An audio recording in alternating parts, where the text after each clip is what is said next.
আপনাকে নিজেকে মেকআপ জানতে হবে, আপনাকে ক্যামেরার কাজ জানতে হবে, আপনাকে ডিরেকশন জানতে হবে, আপনাকে স্ক্রিপ্টিং জানতে হবে, আপনাকে লাইট জানতে হবে, আপনাকে প্রত্যেকটা জিনিস জেনেই ওই চেয়ারটায় বসতে হবে এবং প্রত্যেকটা সমস্যা খুঁজে বের করতে হবে, সেগুলোর সমাধান করতে হবে। সবাইকে আসসালামু আলাইকুম। clickntech.com এর পক্ষ থেকে আমি আছি নেমান আপনাদের সাথে। আজকে আমি আলোচনা করব ভিডিও এডিটিংয়ের বেসিক কিছু বিষয় নিয়ে। তো আমি দীর্ঘদিন কাজ করেছি প্রাইভেট কিছু টিভি চ্যানেলে, আপনারা সবগুলো চ্যানেলই খুব ভালো পপুলার। তবে আমি যেহেতু এখন ব্যক্তিগত কারণবশত এই ব্যক্তিগত প্রতিষ্ঠানে কাজ করছি, তাই কোনো প্রতিষ্ঠানের নাম আমি বলছি না।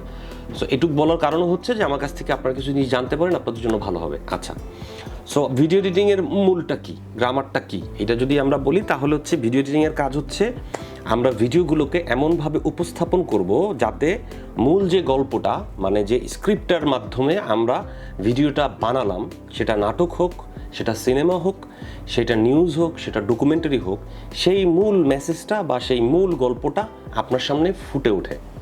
এটার জন্য যে শুধু ভিডিও এডিটরই কাজ করছেন তা কিন্তু না। আমরা যে এই কিছুদিন যাবত আমরা কিন্তু খুব গ্রামার আপনাদের বোঝানোর চেষ্টা করছিলাম, যেমন ভিডিও দিয়ে কিভাবে গল্প তৈরি করতে হয়, ওগুলোকে বলা হয় সিকোয়েন্স। তো আমরা বোঝানোর চেষ্টা করেছিলাম 180 ডিগ্রি কী, ঠিক? তো এই যে জিনিসগুলো, এগুলো কিন্তু একজন ফলো করে না। মানে হচ্ছে শুধু ভিডিও এডিটর যে ফলো করছেন তার একার দায়িত্ব, আমি একা বানিয়ে ফেলেছি, বিষয়টা আসলে তা না। বিষয়টা হচ্ছে আমাদের টোটাল টিমটা। শুটিংয়েরও অনেক আগে যখন ডিরেক্টর সিদ্ধান্ত নেন প্রোডাকশনটা তিনি বানাবেন, তখনই তিনি একটা স্ক্রিপ্ট করেন। সেই স্ক্রিপ্টে লেখাটাও থাকে, ভিজুয়ালটাও কেমন হবে সেটা থাকে। আচ্ছা, ক্যামেরাম্যান যখন শুটিং করেন তখন তিনি ওইভাবেই জিনিসটাকে সাজান, সিকোয়েন্স অনুসারে সাজান, যেভাবে আপনাকে এডিট করতে হবে বা আমাকে এডিট করতে হবে। তিনি সেভাবে লং শট নেন, মিড শট নেন, ক্লোজ শট নেন। তারপর যখন এডিট প্যানেলে আসে তখন এডিটর যা করেন তা হচ্ছেন ওই শটগুলো কেটে কেটে কেটে স্টোরি লাইন আপটা টোটালটা তৈরি করে, যেটা স্ক্রিপ্টে থাকে। আচ্ছা, এইখানে আমার মুন্সিয়ানা কই, সব তো ক্যামেরাম্যান তারাই করলো না, আসলে বিষয়টা তা না। এখানে টোটালটা একটা টিম ওয়ার্ক, সবার এখানে কাজ করতে হয়। একজন ডিরেক্টর তিনি যখন ডিরেকশন দিচ্ছেন, ক্যামেরাম্যান তখন ওই স্টাইলে একটা একটা করে শট নিচ্ছেন, long shot, mid shot, close shot, extreme close shot, বিভিন্ন শট নিচ্ছেন এবং সেই শটগুলো আমার কাছে আসার পর আমি তার ওইভাবে কাটছি। এখন কাটার সময় আমাকে জানতে হবে ওই শটগুলো আসলে কী। আমি যদি শট না জানি, আমার কাছে ওই শটের কোনো ভ্যালু নেই। সো আমাকে ওই শটগুলো জানতে হবে, ওই শটগুলো আমাকে নিতে হবে, কেটে কেটে বসাতে হবে। আচ্ছা, বসানোর পর আমাকে যেটা খেয়াল করতে হবে ওই পরিবেশটা কী। এখন ধরেন কি একটা আনন্দের পরিবেশ, আমি একটা দুঃখের গান দিয়ে দিলাম, সেটা হবে না। ওইখানে আমাকে ওই আনন্দের একটা মিউজিক তৈরি দিতে হবে এবং ওই আনন্দটা ফুটিয়ে তুলতে হবে। শুধু তাই না, শুটিংয়ের সময় ওই আনন্দটা প্রকাশ করার সময় দেখবেন যে ওইখানে কিছু লাইটের অ্যারেঞ্জমেন্ট করতেছে, বিভিন্ন ধরনের কালার লাইট দিয়ে ওই আনন্দটা প্রকাশ করার একটা পরিবেশ তৈরি করে। এবং সেই কাজটা আবার আপনাকে, যখন আপনি কালার কারেকশন করবেন, সেই জিনিসটা আপনাকে আবার তুলে ধরে আনতে হবে যে ওইখানে একটা আনন্দ ঘন পরিবেশ ছিল। আচ্ছা, এর ভিতরে আরও একটা বড় ধরনের দায়িত্ব আপনার থেকে যায় যদি আপনি ভিডিও এডিটর হন বা চিত্র সম্পাদক হন, তাহলে ভুল ধরা। মানে আপনার শেষ যে ছাঁকনিটা, ধরেন কি আপনি চা বানিয়েছেন, তো চা আপনি যখন বানানোর পর সব শেষে কী করেন, আপনি ছাঁকনি দিয়ে পানিটা ছেঁকে চাটা রেখে অরিজিনাল জুসটা বা চাটা মানুষের সামনে উপস্থাপন করেন। তো আপনার কাজটাও হচ্ছে অনেকটা ওইরকমই, একদম নির্ভুল বের করতে হবে। আচ্ছা, শুটিংয়ের সময় অনেক ধরনের ভুল হয়, অনিচ্ছাকৃত ভুল হয়। এটা যে তারা পারে না জিনিসটা সেটা না, অনিচ্ছাকৃত ভুল হয়, এগুলো আপনি ধরে রাখতে পারবেন না। এই ভুলগুলো অনেকটা ভূতে করে, এরকম একটা ব্যাপার। সো অনেক বড় বড় সিনেমাতেও দেখবেন যে কন্টিনিউটিতে ভুল আছে। কন্টিনিউটি শব্দটা আপনাদের কাছে নতুন, সেটা হচ্ছে ধারাবাহিকতা। ধরুন কি আমি লং শট এভাবে বসে আছি, ক্লোজ শট আমি এভাবে বসে আছি, তো যে আমার হাত দুটো যে জাম্প করলো, এই যে জিনিসটা, এটা একটা ভুল।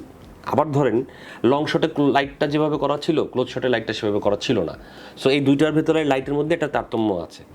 আবার ধরেন মেকআপে একটার সময় লং শটে যখন সে মেকআপ করছেন নায়িকা, তখন সে যেভাবে কথা বলেছেন, ক্লোজ শটে যখন কথা বলেছেন তখন তার মেকআপটা একটু চেঞ্জ হয়ে গেছে, কারণ সে হয়তো বা এর ভেতরে লাঞ্চ করেছেন, দ্বিতীয়বার মেকআপ নিতে হয়েছে।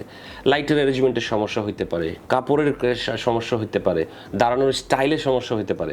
তো এই সবগুলো জিনিস আপনাকে খুঁজে বের করতে হবে, কারণ এডিটিংয়ের পর আর আপনার কোনো জায়গা নাই এবং শুটিংয়ের পর আর এডিটিং ছাড়া কোনো জায়গা নেই, মাঝখানে আপনি।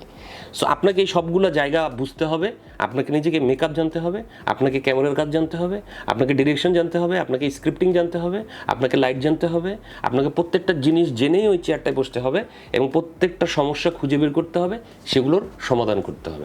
এইটা হচ্ছে একজন মূল চিত্র সম্পাদকের কাজ, যে চিত্র সম্পাদক হওয়ার চেষ্টা আমরা করি। যে চিত্র সম্পাদক তৈরি করার চেষ্টা করেছিলেন সত্যজিৎ রায়। তো সেখান থেকে চেষ্টা করতে করতে আমরা অনেক দূর আসছি, আমরা অনেক কাজ শিখেছি এবং আবার অনেক কাজ ভুলেও গেছি। যেমন অনেক কিছু আমরা ভাবিই না যে এগুলো প্রয়োজন আছে কি নাই। ডিজিটাল মিডিয়া আসলেই প্রয়োজন নাই, কারণ এগুলা মানুষ দেখে না, মানে মানুষ এগুলো বুঝে না বা আপনাকে বলতে পারে না। কিন্তু মৌলিক বিষয়ের একটা ব্যাপার আছে। এখনও অনেক মৌলিক সিনেমা আছে, যারা সিনেমাতে যারা পড়াশোনা করেন তারা ঢুকেই আগে ওই সিনেমাগুলো দেখেন। সিনেমা আপনাকে দেখতে হবে, নাহলে আপনি শিখতে পারবেন না, আপনি যত ভালো মেধাবী মানুষই হন। সো এই যে জিনিসগুলো, এগুলো আমাদের একটু প্র্যাকটিস করতে হবে। আমি আজকে জাস্ট বললাম ভিডিও এডিটিংয়ের বেসিক যে বিষয়গুলো সেগুলো, তার কারণ আছে। আমি আপনাদের মাঝে মধ্যেই এভাবে বিভিন্ন বিষয় বলবো, যাতে আমার যে ওই কন্টেন্টগুলো, যে কন্টেন্টগুলোর মধ্যে ভিজুয়ালের গ্রামারগুলো আছে, সেই কন্টেন্টগুলো আপনারা যাতে দেখেন মনোযোগ দিয়ে এবং প্র্যাকটিস করেন। কারণ একটা সময় আমাদের আজ থেকে 10-15 বছর আগে টেলিভিশনের নাটকগুলো এই গ্রামারগুলো ফলো করতো। মাঝখানে 5-6 বছর কেউ কোনো গ্রামার ফলো করে নাই, সব উচ্ছন্নে চলে গেছে, যার মন চাইছে জাম্প কাট দিছে, যার মন চাইছে যেমন করে ইচ্ছা সেমন করে এডিট করে দিয়ে দিছে। এখন বাজারটা আবার ঘুরতেছে। এখন আপনারা দেখেন ভারতীয় কন্টেন্ট বলেন, পাকিস্তানি কন্টেন্ট বলেন, বাংলাদেশি কন্টেন্ট বলেন, সবাই চেষ্টা করে কোয়ালিটি আনতে, সবাই চেষ্টা করে শর্ট ডিভিশন স্টোরি ক্রিয়েট করতে। কথা বলবে না কিন্তু স্টোরি তৈরি হবে, ঠিক আছে? তো এই বিষয়গুলো আপনাদের জানতে হবে। সেই জানার জন্যই আমাদের এই clickntech.com প্ল্যাটফর্মটা সম্পূর্ণ তৈরি হয়ে গেছে আমি বলবো। তো আপনারা নিচে কমেন্ট বক্সে যে ভিডিওগুলো পাবেন সেগুলো দেখবেন, আমাদের আশেপাশে অনেকগুলো ভিডিও আছে সেগুলো দেখবেন, প্র্যাকটিস করবেন। আপনাদের সবাইকে অসংখ্য ধন্যবাদ clickntech.com এর সাথে থাকার জন্য। আমাদের এই ভিডিওটিতে লাইক দিবেন, কমেন্ট করবেন এবং শেয়ার করবেন।